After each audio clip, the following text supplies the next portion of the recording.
Hello hi అండి అందరికీ నమస్కారం. Welcome to Srilatha channel. So morning మార్నింగే నేను వెళ్తున్నా అనుకుంటున్నారా? మార్నింగ్ మా పాపకు 5:30కి కరాటే క్లాస్ ఉంటుందండి. సో దానికోసమని మా పాపని డ్రాప్ చేయడానికి అనేసి మార్నింగ్ వెళ్తున్నా. మార్నింగ్ నైట్లో వర్షం పడ్డట్టుంది. చల్లగా ఉంది. మంచిగా సన్నని చినుకులు, మంచి చల్లగాలి వస్తుంటే చల్లగాలిలో స్కూటీ మీద మంచిగా అసలు ఆ ఫీలింగే వేరే ఉండే. సో మళ్ళీ మా పాపని డ్రాప్ చేసి వచ్చిన తర్వాత మళ్ళీ ఇంకా వెంటనే క్లీనింగ్ ప్రోగ్రామ్ స్టార్ట్ చేసేసిన. పాచి పని మొత్తం చేసేయాలి మా పాప వచ్చే వరకు. మా పాప 7:30కి అట్లా వచ్చేస్తుందండి.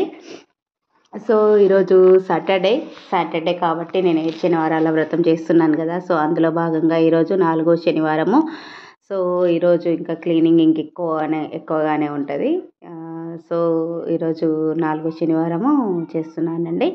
మనము 4వ శనివారము అంటే అందులో మనం పిండి దీపాలు పెట్టేస్తాం కదండి. ఆ పిండి దీపాలు 4 పిండి దీపాలు చేసి పెట్టేస్తాను నేను.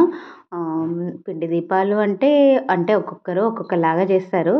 పిండి దీపాలు నేను ఎలా చేస్తాను అంటే జనరల్గా మన బియ్యపిండి తీసుకొని బియ్యపిండిలో బెల్లము, నెయ్యి, ఆవు పాలు, కొన్ని నీళ్ళు వేసేసి ముద్దలాగా చేసేసి వాటిని దీపాల్లాగా చేసేస్తానండి. సో అవి దీపాల్లాగా చేసి వాటిలో దీపం వెలిగిస్తాము.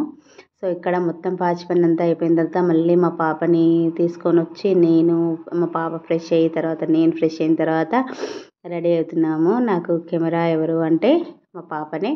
మా పాప తీస్తుందండి. మా పాప చాలా సపోర్ట్గా ఉంటుంది నాకు.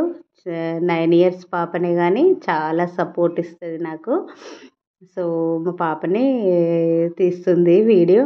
సో ఇంకా మన వెంకటేశ్వర స్వామి పూజ అంటే కంపల్సరీ తులసి దళాలు ఉండాల్సిందే కదా. సో అందుకని తులసి దళాలు కోస్తున్నాను. తులసి దళాలు, కొన్ని ఫ్లవర్స్ అవన్నీ తెంపి ఇంకా అన్నీ రెడీ పెట్టుకుంటానండి పూజకు. మళ్ళీ ఒక్కసారి పూజకు కూర్చున్నాము అంటే మళ్ళీ ఇంకా పూజలో నుండి లేవద్దు.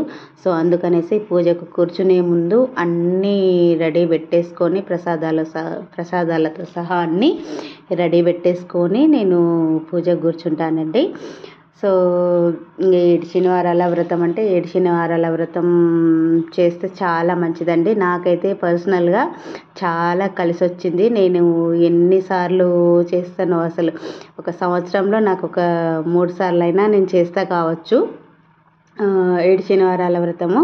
అంటే అలా నాకు అలా కలిసి వచ్చేస్తుంది. ఇంకా నేను చేసేస్తాను అన్నట్టు. అంటే పర్సనల్గా నాకు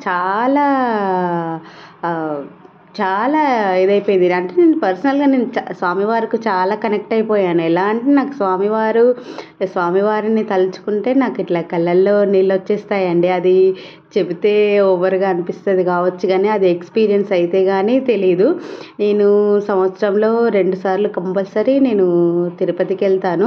అంటే నేను వెళ్తాను, స్వామివారు అనుగ్రహిస్తేనే నేను వెళ్ళడం అవుతుంది. 2 టైమ్స్ ఇయర్లీ నేను 2 టైమ్స్ కంపల్సరీ వెళ్తాను స్వామివారిని దర్శించుకోవడానికి.